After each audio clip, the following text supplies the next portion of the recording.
أعوذ بالله السميع العليم من الشيطان الرجيم بسم الله الرحمن الرحيم إن الحمد لله وأحمده ونستعينه ونستغفره ونعوذ بالله من شرور أنفسنا ومن سيئات أعمالنا من يهده الله فلا مضل له ومن يضلل فلا هادي له وأشهد أن لا إله إلا الله وحده لا شريك له وأشهد أن محمدا عبده ورسوله أما بعد فإن أحدث الحديث كلام الله وشر الأمور محدثاتها وكل محدثة بدعة وكل بدعة ضلالة وكل ضلالة في النار أعوذ بالله من النار.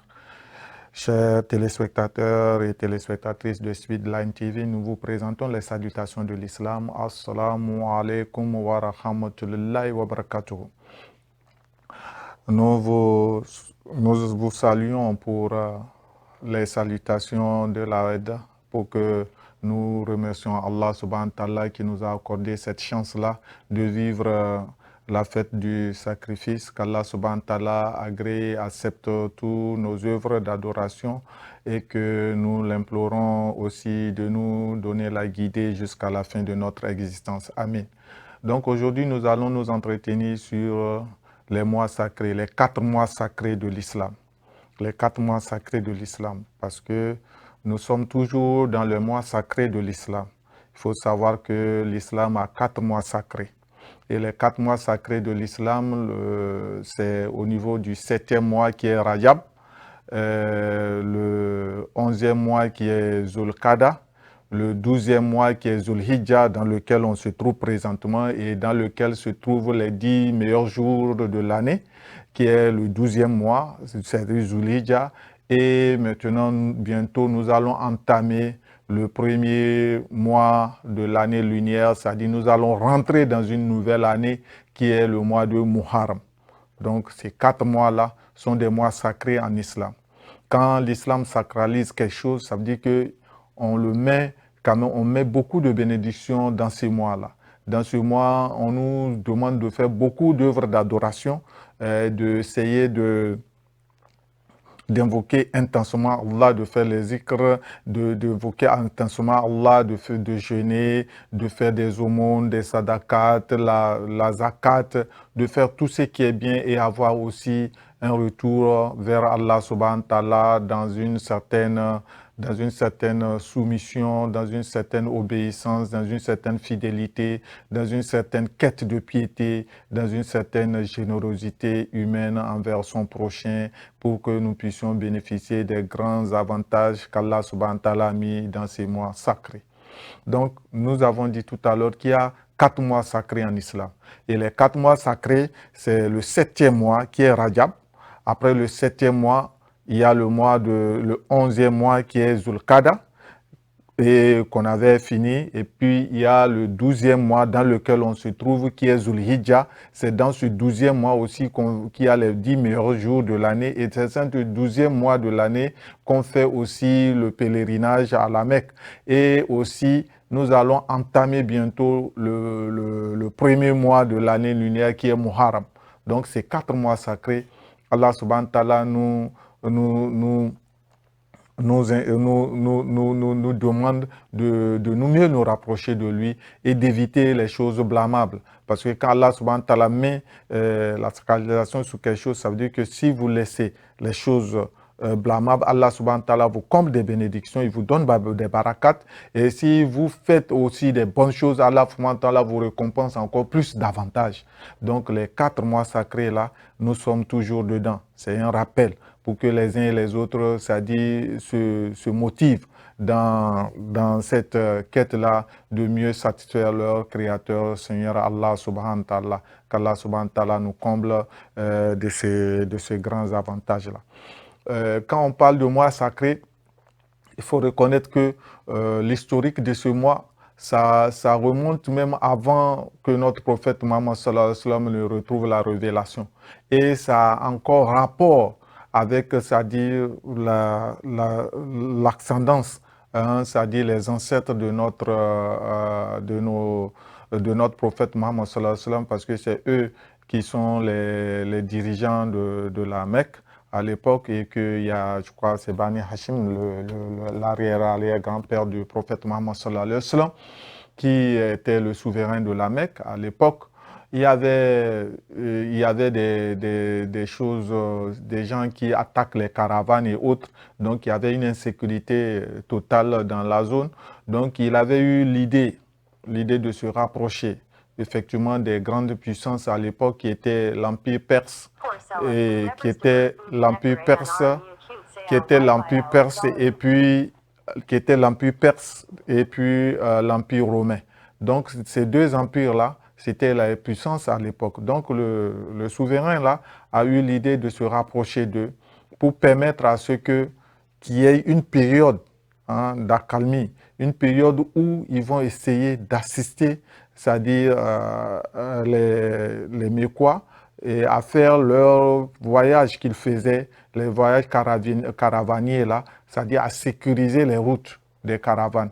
Et c'est en ce sens qu'il a eu cette diplomatie de se rapprocher d'eux, des deux puissances là, surtout l'Empire romain, pour qu'on puisse mettre sur les voies les soldats pour garantir la sécurité. Et en ce temps, vous avez vu, dès qu'il y a la sécurité, tous les bandits et autres là s'éloignent et puis on retrouve une accalmie dans les mois là. Ça veut dire que il y a deux périodes où ils font il y a plus de voyages et les gens préfèrent cette période-là pour faire le voyage caravanier car c'est plus en sécurité et ils sont loin des attaques et c'est ce pacte-là qu'ils ont fait avec l'Empire romain et puis l'Empire perse pour pouvoir sécuriser les routes. C'est après la révélation, comme Allah subhanahu wa ta'ala, le Dieu Tout-Puissant, est toujours avec ce qui est bien et ce qui est bien fait partie de l'islam, qu'on a reconduit en cette période-là dans la constitution de l'islam en sacralisant effectivement ces mois-là, à savoir le mois de Rajab, le mois de Zulqada, le mois de Zulhijjah et le mois de Muharram. Donc ces 4 mois-là sont sacrés en islam. Quand on dit sacré, éviter tout ce qui est nuisible et aller vers plus des œuvres d'adoration pour encore bénéficier de ce pacte-là. C'est pourquoi Allah subhanahu wa ta'ala fait un rappel aux Qurayshites en disant « Lila fi Quraysh ». Lila fihim rilata shitai wa sayf falyabudu rabba hazal bayt allazi at'amahum min ju'i wa amanahum min khawf. C'est-à-dire Allah subhanahu wa ta'ala le fait un rappel par cette sourate-là qu'il a intitulée les Quraysh, parce qu'il y a une sourate exclusivement dédiée à ça, qui vous dit pour que les gens, les Quraysh aussi se rappellent que ce n'est pas seulement la venue de Mohammed qui était une grandeur pour eux, mais avant même que Mohammed sallallahu alayhi wa sallam ne vienne, il y avait eu un pacte qu'ils ont signé et que ce pacte-là les a élevés, ce pacte-là les a donné la sécurité, ça les a éloignés de la peur et ce pacte-là a permis à ce que les Mécois vaguent en toute sécurité à leurs grandes activités en dehors de l'élevage, en dehors de l'agriculture et du commerce, c'est-à-dire l'exportation et l'importation qu'ils faisaient à l'époque-là. Donc c'est pour cela qu'Allah subhanahu wa ta'ala les dit, rappelez-vous de ce grand pacte que j'ai eu à faire, que j'ai eu à vous faire et que craignez et à n'adorer qu'un seul Dieu, c'est-à-dire ce Dieu-là qui est le Dieu de la Kaaba, n'adorer que lui, ce Dieu qui est le Dieu de créateur de l'univers, ce Dieu qui est le créateur des hommes, ce Dieu qui est le créateur des animaux, des végétaux, ce Dieu qui est le créateur de l'univers en généralité. Donc on nous invite à adorer ce Dieu-là. Donc c'est après cela que maintenant on a ramené les mois là dans la constitution, de l'islam. D'où ces mois-là sont sacrés en islam parce que Allah subhanahu wa ta'ala a voulu quelque chose tellement, tellement bon qu'on a voulu ramener ça et que c'est ça qui continue jusqu'à nos jours. C'est dans ce mois que vous allez voir que les musulmans font plus de jeûnes de surrogatoire, ils jeûnent, ils font des aumônes, ils font des qiyam, les prières nocturnes, ils essayent de faire beaucoup d'actions de bienfaisance dans ces mois-là. Donc, il faut savoir que il y a dans ce soir, on nous explique que il y a deux périodes. C'est-à-dire, il y a une période de l'hiver et une période de l'été. Parce que pendant l'hiver, il y a ce caravane qui passe, et puis aussi pendant l'été. Donc, ils amènent, d'autres, c'est pour amener vers les Romains certains produits écoulés, et d'autres, c'est pour aller chercher peut-être vers la Perse et autres, là, des produits pour ramener à la Mecque, parce que c'est des échanges qu'ils faisaient. Donc, c'est un grand pacte qui a consacré une quiétude dans la sous-région et qui a permis aux activités d'être nobles. C'est pour cela que l'islam a reconduit cette tradition-là dans la culture islamique qui continue jusqu'à nos jours. Comme quoi, les bonnes œuvres, quand tu œuvres dans le bien, Allah subhanahu wa ta'ala perpétue cela jusqu'à l'éternité. Qu'Allah subhanahu wa ta'ala nous facilite et qui nous comble aussi des grands avantages pour que nous œuvrons dans le bien. Donc, ces 4 mois sacrés-là, c'est dans ces 4 mois sacrés que vous allez voir que après Zulhijjah, bientôt, nous allons rentrer dans la nouvelle année. Dans la nouvelle année, parce que souvent, vous allez voir dans certaines polémiques, les musulmans disent qu'ils ne fêtent pas le nouvel an et que les gens pensent que c'est dans une certaine peut-être incompréhension. Non, nous avons aussi une nouvelle année en islam, parce que dès que Zulhijjah finit, les mois sont 29 ou 30 jours en islam. Dès que Zulhijjah finit et qu'on finit déjà l'année lunaire et on passe maintenant à une nouvelle année. Donc, c'est pour cela que vous allez voir que effectivement, bientôt nous allons rentrer dans le mois de Muharram, qui est le nouveau mois, le premier mois de l'année lunaire. Donc, qu'Allah subhanahu wa ta'ala nous comble et nous facilite les œuvres. Pourquoi ce rappel? C'est pour vous dire que nous devons toujours être aussi dans la communion avec notre Seigneur Allah subhanahu wa ta'ala. Oui, les 10 meilleurs jours, les 10 meilleurs jours de l'année sont finis. Il y a eu les sacrifices au niveau les sacrifices. Mais après ça, il faut aussi continuer dans la communion. Il faut s'unifier à Allah subhanahu wa ta'ala. Il faut faire des œuvres bonnes. Il faut essayer de faire beaucoup de choses qui vont nous amener beaucoup d'assanat dans cette période-là et essayer aussi de s'éloigner des choses qui seront nuisibles pour l'homme, à savoir la désobéissance, à tout ce qui peut être nuisible, la fornication, le vol, le mensonge, la calomnie, l'injustice, tout ce qui Allah subhanahu wa ta'ala a dit, je n'aime pas, il faut vous éloigner, il faut que nous nous éloignions de cela dans ce mois sacré-là. Donc, il n'y a pas aussi d'amalgame à faire, parce que quand on dit 4 mois sacrés, nous avons expliqué pourquoi ces mois étaient sacrés et pourquoi ça a été reconduit dans la constitution islamique, ces mois sacrés. Maintenant, il y a aussi le mois béni, qui est le mois de Ramadan, qui est en même temps sacré et béni, qui est un mois à part, qui est le 9e mois. C'est dans ce mois que carrément nous jeûnons tout le long du mois. Donc, tout au long du mois, donc, il y a les 4 mois sacrés, tout à l'heure qu'on a dit, le 7e mois de l'année, qui est Rajab, le 11e mois de l'année, qui est Zulqada, le 12e mois de l'année, qui est Zulhijjah, et le premier mois de l'année, qui est Muharram. Donc, qui est à différencier du mois béni, qui est le mois de Ramadan, qui n'est que le 9e mois de l'année. Qu'Allah subhanahu wa ta'ala nous comble des avantages. Donc, tout au long de ce mois, c'est toujours bon de se recueillir. C'est pour bon de se repentir en tout bas, c'est faire de se repentir sincèrement, d'essayer à communiquer avec son Seigneur, de venir avec toute humilité envers son Seigneur pour quand même demander qu'Allah subhanahu wa ta'ala nous comble des grands avantages, pour Allah subhanahu wa ta'ala nous facilite la guidée, qu'il nous guide dans la droiture, qu'il nous facilite la droiture et qu'il nous fasse quand même que notre terme, que ça soit plus évolutif dans la droiture. Amin. Donc, nous devons comprendre que si nous sommes dans les mois sacrés, il faut vraiment des bonnes actions. Il faut des bonnes actions, il faut œuvrer dans le bien, il faut essayer de renforcer les liens de parenté, essayer de faire beaucoup d'actions et éviter aussi des choses qui vont nous être préjudiciables. Amen.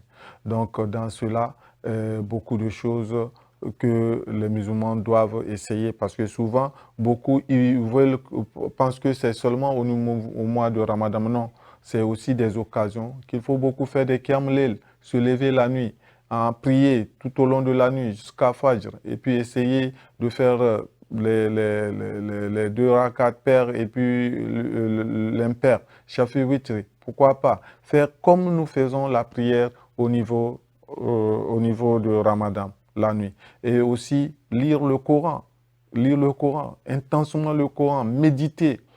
Méditer sur les versets, essayer de lire, chercher la connaissance en islam, et fortifier les liens au niveau de la communauté pour que la communauté soit une communauté éclairée, pleine de lumière, loin des obscurantismes, une communauté où ça sera plus axé sur la quête de la connaissance, la quête de la connaissance utile, la quête de la connaissance et aussi la connaissance, pourquoi pas, de notre Seigneur Allah subhanahu wa ta'ala, qui n'est que la meilleure des connaissances. Car à quoi bon vivre sans ne pas connaître son éternel Dieu Tout-Puissant?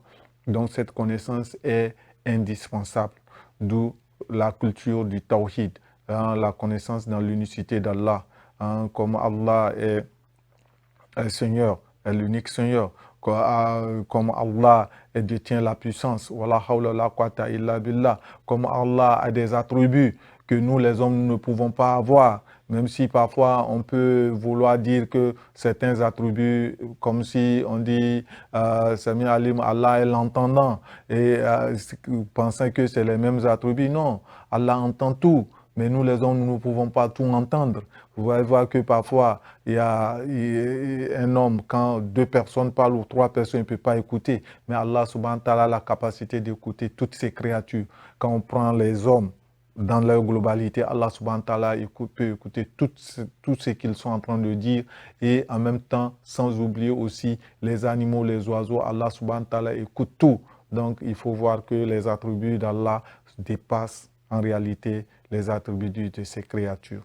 Donc, c'est aussi une manière pour nous de revenir plus vers Allah subhanahu wa ta'ala, de revenir avec humilité vers Allah subhanahu wa ta'ala, de faire cette culture de humilité, humilité qui veut dire que nous sommes des serviteurs d'Allah, nous sommes ses serviteurs et dans cette servitude-là, c'est seulement la sincérité, c'est la sincérité qu'on nous veut, c'est après la sincérité, il faudrait la culture de cette connaissance-là en perpétuel pour que nous puissions être de ceux-là qui vont quand même louer plus Allah subhanahu wa ta'ala dans une aisance, dans une facilité. Quelle est la plus grande facilité que le fait d'explorer la connaissance de notre Créateur et de mieux nous rapprocher de lui? Et que plus ce rapprochement est la grâce de plus de sécurité. C'est pour cela que dans la sourate Lila fi Quraysh, Allah subhanahu wa ta'ala nous le rappelle, les Quraysh, bien qu'ils ont été mécréants, qu'ils ont fait tout au prophète Mohammed sallallahu alayhi wa sallam, en lui refusant d'accéder réellement à ce qu'il veut, juste les ramener vers n'adorer qu'un seul Dieu et ne lui associer rien du tout. Laissez vos divinités, vos fausses divinités et revenez vers Allah subhanahu wa ta'ala. Ce n'est que la mission qui les a apportés, mais ils sont en train de vouloir le nier, le faire chose. C'est pour cela que cette ayat est descendue, pour les rappeler. Rappelez-vous des avantages que moi, Allah, je vous ai donnés. Je pouvais vous laisser que les gens vous exterminent et que quand vous n'allez pas de déboucher, vous allez périr. Mais j'ai garanti cela, un rappel, pour que vous adorez. À partir de cela, pour que vous compreniez que c'est moi, Allah, seul que vous devez adorer et que vous devez laisser toutes les fausses divinités. C'est un rappel aussi pour nous aujourd'hui que beaucoup partagent dans des fausses croyances, dans des fausses orientations, pensant qu'ils sont en train de suivre un chemin bon. Non, revenez vers notre Seigneur, l'unique, le Seigneur qui a envoyé ses prophètes et que par ses prophètes, il ne les a communiqué qu'un seul message. Adorez-moi Allah et que suivez ce messager que je vous ai envoyé. C'est de cette même manière qu'il avait envoyé Noé alayhi salam, qui est venu avec la parole, n'adorez qu'Allah seul et que suivez-moi qui est le messager d'Allah. Et c'est de cette même manière qu'il a envoyé Moïse pour lui dire, adorez-moi seul, et pour le dire à son peuple, le peuple d'Israël, adorez Allah seul et ne lui associez rien du tout et suivez-moi comme messager. C'est de cette même manière qu'il a envoyé aussi beaucoup de messagers comme Abraham en leur disant « Adorez-moi seul et ne suivez que moi, son messager, et délaissez les choses nuisibles. » C'était cette même manière qu'il a envoyé aussi l'enfant de Marie, Isa, Ibn Mariam, en lui disant « Adorez-moi seul et ne suivez que moi, le messager. » Et c'est de cette même manière qu'il a envoyé le sceau des prophètes Muhammad sallallahu alayhi wa sallam, comme un signal disant adorez Allah seul et ne lui associez rien du tout et acceptez-moi comme messager.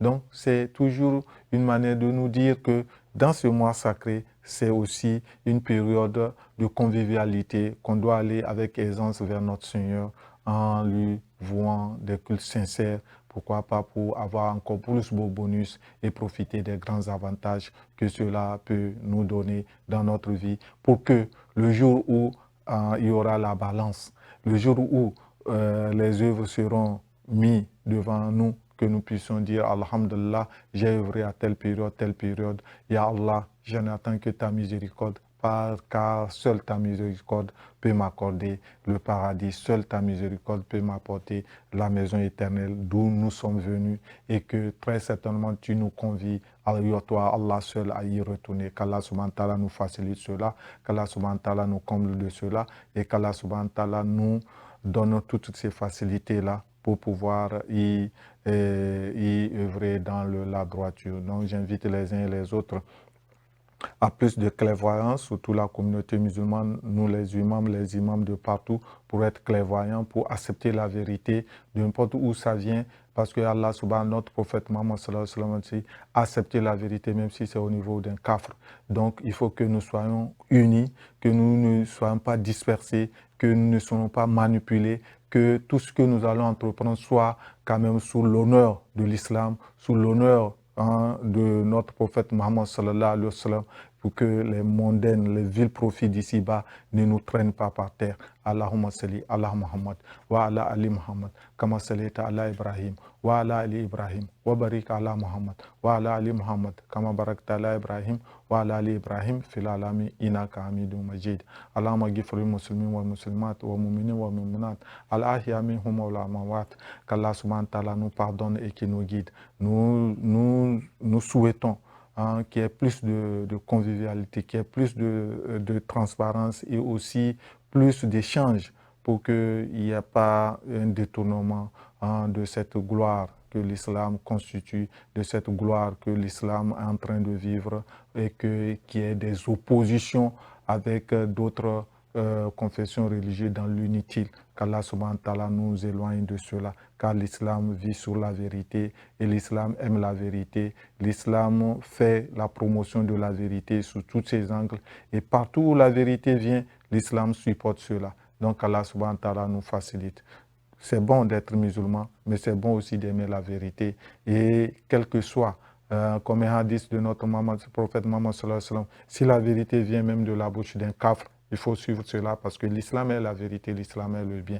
Qu'Allah subhanahu wa ta'ala nous pardonne et qui nous guide. Nous saluons toute la communauté musulmane de long en large. Les imams, nous les saluons, nous les invitons à plus de quiétude et à plus encore de sérénité pour œuvrer bien dans leur rôle qu'ils sont en train de faire en tant que leader de la communauté, en tant que guide de la communauté, pour que le message de la ilaha illallah passe, ce message de vérité, ce message de cohésion, ce message de partage, ce message d'amour, d'amour envers les autres confessions, d'amour envers les frères et d'amour pour la nation. Allahumma salli ala Muhammad wa ala ali Muhammad kama sallaita ala Ibrahim wa ala ali Ibrahim wa barik ala Muhammad wa ala ali Muhammad kama barakta ala Ibrahim wa ala ali Ibrahim fil alamin innaka hamidun majid. Assalamu alaikum wa rahmatullahi wa barakatuh.